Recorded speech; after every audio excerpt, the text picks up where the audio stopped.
often say, you have your family. Mm-hmm. This is our family. Yes. So we have to look out for each other. We have to take care of each other.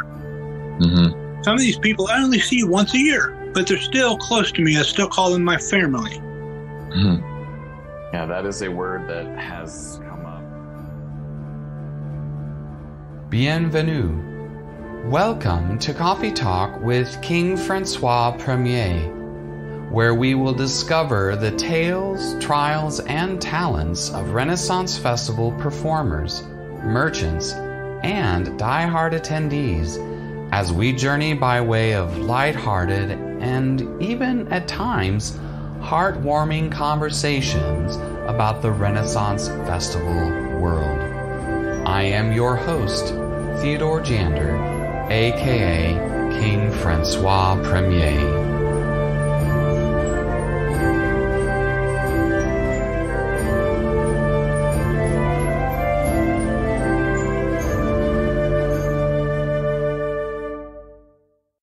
Bonjour. Welcome to Coffee Talk with King Francois I, episode 26. I am your host, Theodore Jander. In this Coffee Talk, you will hear the remainder of my conversation with Malgar Thorvik of Thorvik Crafts, an artisan who specializes in the craft of leatherwork. As mentioned in the last episode, due to the original length of the conversation between Malgar and me lasting close to 2 hours, I split it up between 2 episodes. So, without further ado, we will jump into the conversation about 43 seconds before the cliffhanger ending of the last installment. So, grab a cup of your favorite Java, sit back, and enjoy this episode of Coffee Talk with King Francois I. The judging took about an hour and a half of the interview with the judges, and they asked me questions. I answered them. They read my documentation. And all they could say about my documentation was, yeah, there's a few misspellings and mispunctuations, and there are a few little technical problems with the actual paper itself, but your information was spot on. You did great. And then at the end of the meeting with the judges, one of them stood up and he said, okay, I'm speaking now for all of the judges. Mm-hmm. And all were nodding their head. Yes, they're all in agreement. We've discussed this, and we all know about this armor. Mm-hmm. We all can build this armor. And they're all nodding yes. But we agreed, if we ever lost our ever loving mind and tried to do this particular piece of armor, we couldn't do it as well as you did. Oh my gosh. Wow. And they're all nodding yes. And they all stood up and slowly clapped together in that our judging session. Oh my goodness. So to have 4 of the heaviest hitting master armorers in the SCA tell me I did it as well as they ever could ever do it, if they ever lost their mind and did it. To get that feather in my cap was a big thing for me. Sweet. Oh my gosh. I personally don't know of any other setting that you would have that kind of an experience, that you have the opportunity to share your love of what it is that you make. And it's such a fitting craft, that what it is that you make for Renaissance festivals. But even then, to have created something as part of the SCA and have had master craftsmen applauded what you did and to recognize what you did, you're not going to see that going to your local craft fair. And it's not to dismiss. I mean, people put their hearts, they love what they do in creating what it is, but the experiences are going to be different. When I came into the Renaissance Festival circuits, I didn't come into it as a Renaissance Festival merchant. Right. I hate the term merchant because in my mind, a merchant is somebody that buys and resells stuff from China just for the money. Okay. I've done some of that. Don't get me wrong. I'm not dissing them. I'm not discrediting them for what they're doing. That's what they do. But I'm a crafter, not a merchant. That makes sense. And I've gotten best craft demo at almost every rent fair I've ever gone to. Some of them don't even have that as a category anymore. It was an inside joke for me and my group of friends that we had the best demo at 19 different rent fairs. Wow. Especially at the St. Louis Ren Fair, we got the favorite merchant award every year for the first 19 years. Wow. Nice. I actually went to the merchant coordinator at the time and said, can you please stop giving me that award?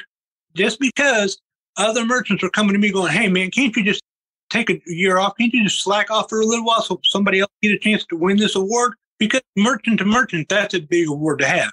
Yeah. They were giving up. They were not putting the work into it anymore because I know Thorvik's going to get that award this year. So why? So I actually went to the vendor coordinator and said, hey, I appreciate it. I love that we get the award, but it's causing a lot of animosity between me and other merchants. Yeah. And because I want the other merchants that are doing craft demonstrations to continue to do that. Yeah. It's a big part of Renaissance festivals in the early years, especially of the craftsmanship, the crafters, that you want to keep that element alive. Absolutely. Now, on a side note, I'm in the committee to make a fairly new Renaissance festival where I live. Oh. And we're building the Bluffwoods Renaissance Festival here in Joseph, Missouri. Okay. The first year was in September. Right. I was at the St. Louis Fair. I knew the first year, and I helped build this thing. Mm-hmm. Then they came back this year and did it in May. Mm-hmm. And I was all about it because I got to go this past time. Yeah. So now it's going to be in May from here out. Okay. They made me a member of the committee, and this was their words, not mine, but they brought me in as the merchant expert. Mm. Because I've been doing this for 30 years. Yeah. Most of them weren't even born yet. And this sounds so egotistical, and I hate saying this, but they knew I knew what I was talking about. They put a lot of faith into what I said because my background stood for itself. They knew. Right. The Ren Fairs talk to each other. And I've been to so many different Ren Fairs that have put out the good word for me. Mm-hmm. They didn't get any negative feedback from any of these other merchants when they said, hey, what do you know about this guy? So they had confidence in me, and they asked me to be part of this committee. So that's what we've been here locally. Okay. It's so exciting to have a Ren Fair 5 minutes from my house instead of 5 hours. Yeah. I would imagine that after 30 years, that plays a part as far as location. That's a big part of what you do, because if it's Renaissance festivals with those being weekend events, to have one that close is definitely a blessing. Absolutely was. So speaking of Renaissance festivals, we've mentioned St. Louis, Bluffwoods having started. You mentioned Kansas City. What other festivals or where can you be found? Right now, St. Louis and the Bluffwoods Fair are the only ones I'm active in. Okay. Just because I've got other commitments. You know, the SCA, there are 4 or 5 events each year that I'm committed to that I want to do. Right. I won't pick up a Renaissance Fair that overlaps those. I can't do Kansas City anymore. I used to do Kansas City every weekend, but since they run them at this exact same time. Oh, right. You either go to St. Louis the Renaissance Fair and be the biggest fish in that ocean, mm-hmm. or I can go to Kansas City and disappear. Yeah. Kansas City is physically a larger show than St. Louis is right now. Correct. And I was able to get in on the ground floor. When we built my booth, we were the first building on the entire site that went 2 stories. Really? Yep. Huh.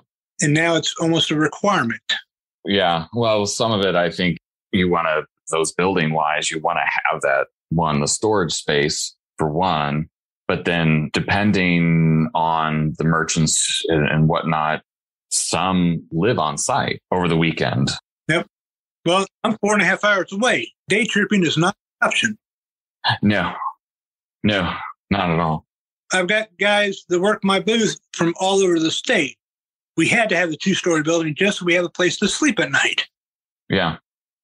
I would imagine that's a very similar thing to the era. You have your storefront, if you will, or where you do all of your work, whether it's the blacksmithing, or the smithing, if it's the leatherworking, and then the living quarters are upstairs. Thankfully, today we have electricity, so it makes some things a little bit easier. Have you ever been upstairs to my booth? I haven't. You need to. Okay. And that's an invitation. But we've got 3 actual beds up there. We have heat. We have air conditioning. We have fans. Oh, sweet. We really made it our own so that we could do this forever.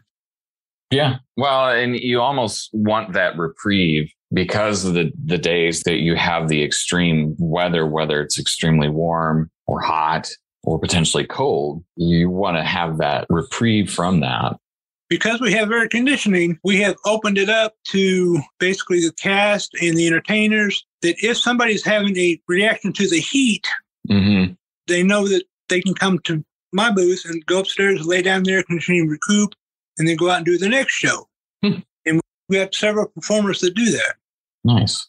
That's a lovely thing to offer. I did not know that you had that available. I knew that it was the two stories because obviously you see it from the road. I didn't realize how much of the living space you had created. Yep. Sweet. And reached out to the community to make it an asset for the community as much as we could as well. Which is great because that's a big part of the Renaissance Festival is that community. And you've taken steps to maintain and continue to be a vital part of the community, as well as you're adding value to others who are in the community, not only with the customers who are coming, the patrons, but the cast, the other craftsmen, the other merchants, the entertainers.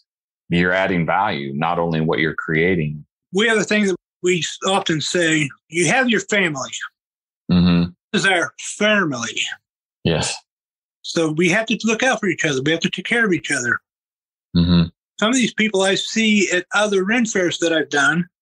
Yeah. And I don't see them again until the next Ren fair that we do. I only see once a year, but they're still close to me. I still call them my family. Yeah, that is a word that has come up often, and it's true. And I've said it in multiple conversations and episodes that it's such a unique element of the Renaissance Festival world. One thing that I've always seen, whether it be in the SCA or in the Ren fair communities, every single person involved, just like me, has a disdain for the modern world. Modern society has gotten so complicated. Yeah. Just downtrodden you so quickly that this is our escape. This is our safe place. Yep. Some of us just live for it, and I'm one of them. I was trying to get Zoom set up on my technology thing here. That's what I do. I just got a new cell phone about a month ago. Well, not even a month ago. And I still miss my flip phone. I don't like modern technology. Oh. If I can't bend it into shape with a hammer, I'm not interested in doing it. Yeah. There are a lot of new technologies that if you took a hammer to it, it would lose its usefulness. For people considering being a vendor, if they have a craft as a craftsperson, crafter, what's the right word? Well, some people want to be merchants. Okay. Or vendors, same thing to me. Or some want to be crafters. Crafters, okay. Or as an artisan. Crafter and an artisan is the same thing. Okay. And I'll introduce myself as an artist craftsman. That makes sense. But passing judgment on anybody, yeah. You're about to ask me what advice they'd give somebody coming in new? So what is advice for someone coming in who's either never been to a Renaissance festival, who is interested in becoming involved like you have in a Renaissance festival? Most importantly, you have to do what you love. You have to love what you do. Yeah. Drive me nuts if all my business was buying stuff from China and reselling it. Right. I don't take pride in that. I want to be the person that made what they're selling.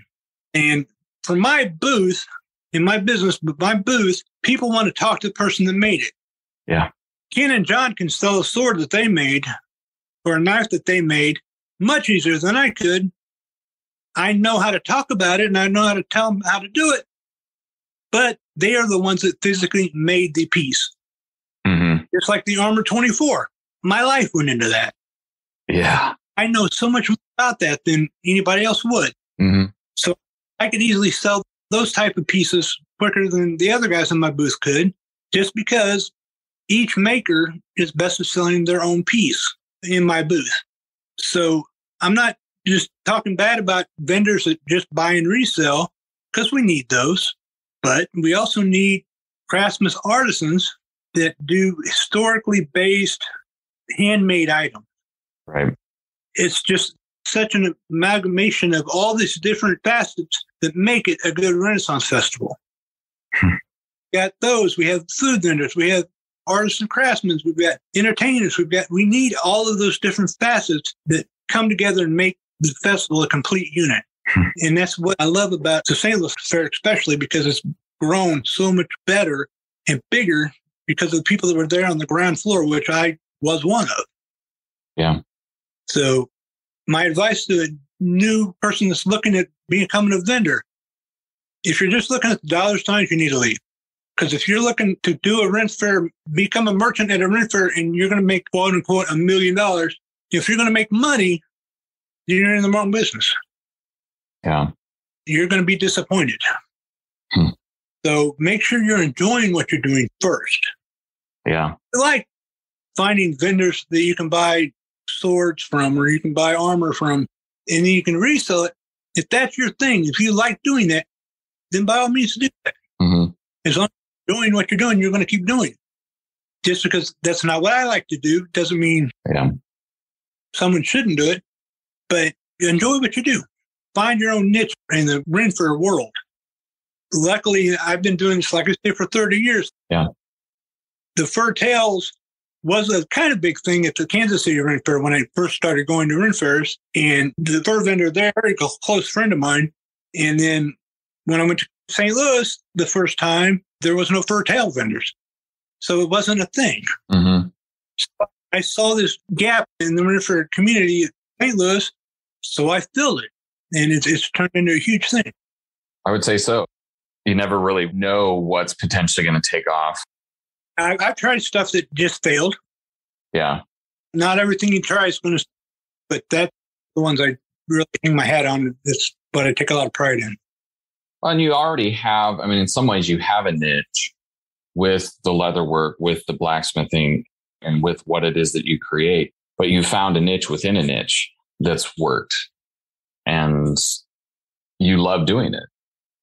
Like you said, that's a huge part of becoming more involved as either an artisan, as a merchant, as a entertainer, cast member, even going is a little different because there it's what do you experience? But I've had several guests that talk about just go. Find out what it's about. If there's a particular thing that you create, whether it's leather, whether it's painting, whether it's jewelry, you name it, go to a Renaissance festival and find out, one, if there are other people that are doing that. And then if there aren't, is this something that could work? The only way to find out is to do it and to go. In doing so and becoming a part of going to a Renaissance festival, you're going to experience a wonderful world. It really is. It has its ups and downs for sure. But as you had said previously, it's a place for people to go and feel safe.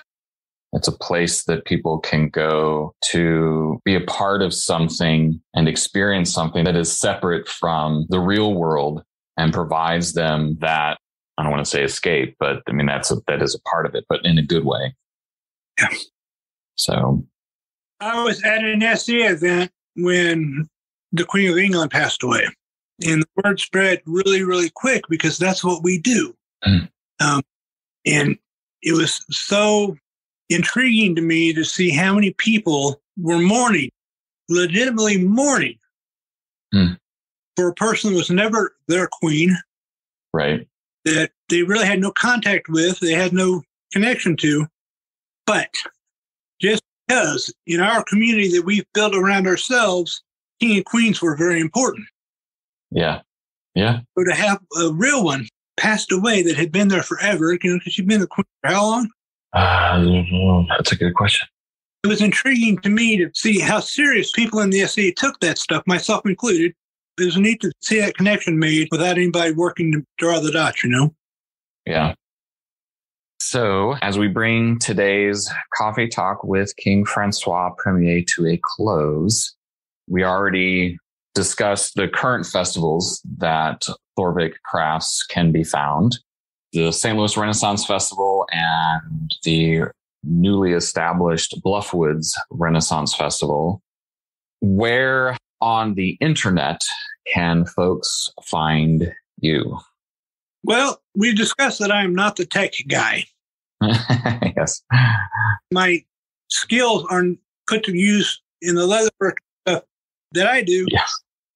I'm not good into computers, but I do have a Facebook page that I really suck at making posts, and I haven't done it in a long time because with the chemotherapy and stuff that I've been on, I've had to step back from that for a little while.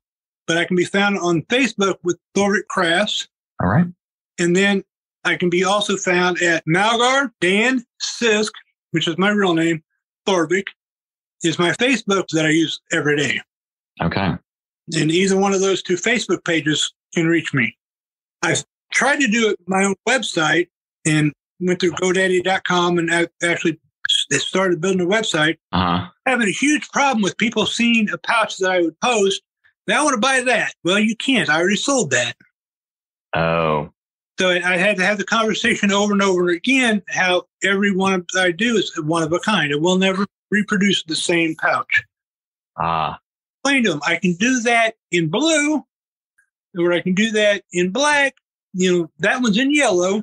I can do that. Mm-hmm. So I'd have to tell them why I can't sell that when it's already gone. And once it's gone, I won't make another one. So I shut down the website because it just wasn't working for me.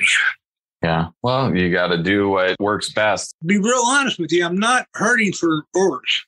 I wouldn't think so. You've turned it into a business. It is something that you love. It is something that does bring joy to and unique products to other people, things that they will enjoy for a very long time because of the quality of the work that you do. As an individual, I can't be egotistical enough to say that about myself, but I do hope that's what's happening. Oh, absolutely. It very much is, because anybody that I've had a chance to talk with who's purchased from Thorvik, it's always been high praise. And the engagement too. And that's a big part of what you offer as a crafter, as an artisan, that education. And that comes out from the SCA, but it's something that there's a story then potentially behind each piece because it's unique. Every single piece has a story. Yeah. I wouldn't do it if it didn't. Yeah. Some of the stories are really boring. Yeah. Yeah. Some of them are what they are. Right. One of my favorite stories to tell about one piece that just has a great story in my mind behind it. I had a guy come in one and ask me, well, how much is a standard pouch? Mm-hmm. Okay, well, I've made over 6,000 one of a kinds. I don't do standard pouches. Mm-hmm. And I go to Hobby Lobby and I get drawer pulls from them quite often. And they carry, a whole aisle of different drawer pulls. And when he said, how much is a standard pouch? And I said, I don't do standard pouches. Then I was immediately reminded in my mind of something I saw at Hobby Lobby. They had a drawer pull. It was a little black knob with reverse, first, second, third, fourth on it, just like you have on your gear shifter. Oh, So I had to immediately go to Hobby Lobby as quick as I could afterwards and get one of those. And I made a pouch with one of those on it. So now if anybody ever asks me, how much is a standard pouch? I would go, well, the only standard pouch is this one right here. This is standard. The rest are all automatic, but that's a standard pouch right there. Oh, that's brilliant. The best stories fabricate. They just happen. Absolutely. Oh, my goodness gracious. Wow. Well, that's a great way to end. And so thank you, Malgar, so much for taking the time out of your day to chat with me and for my listeners. Do want to say, may your day be filled with Renaissance merriment, many blessings to you in your craft, and I do pray for continued healing and strength for you. I appreciate that more than I can ever find words. I'm not as articulate as you are. No. I find the words to express how grateful I am for the support that I'm getting from you and everybody else in the community, because I'm an odd duck. Some people don't know how to take me, and other people haven't had a chance to get to know me yet. Right. So what I always say is, you may never get to know me. And if you do, you may never get to like me. But either way, you will never forget me. I like that. You've honored me by making me a part of this. You really have. And oh, you're welcome. I can't thank you enough. And this was so much fun. Well, it has been. Thank you again, Your Majesty. Yeah. You're welcome. Thank you. I do hope you enjoyed this episode and the conclusion of my conversation with my guest, Malgar Thorvik. To find out more about Thorvik Crafts, check out their Facebook page provided in the show notes. To hear a bonus story shared by Malgar, I invite you to join the wonderful community of listeners supporting the show and making new things possible through Patreon. You can also receive early access to each new episode, as well as receive a behind-the-scenes glimpse into the production and creative process for the podcast. Learn more at www.patreon.com/Coffee Talk with King Francois. The link will be provided in the show notes. Be on the lookout for the next installment. If you are a performer, merchant, staff, or diehard patron in or of the Renaissance Festival world and would like to be featured on Coffee Talk with King Francois I, reach out to me by way of clicking on the following link provided in the show notes: www.theodorejander.com/Coffee Talk Podcast. Thank you so much for tuning in to Coffee Talk with King Francois I. A bientôt. See you soon. Ciao for now and au revoir.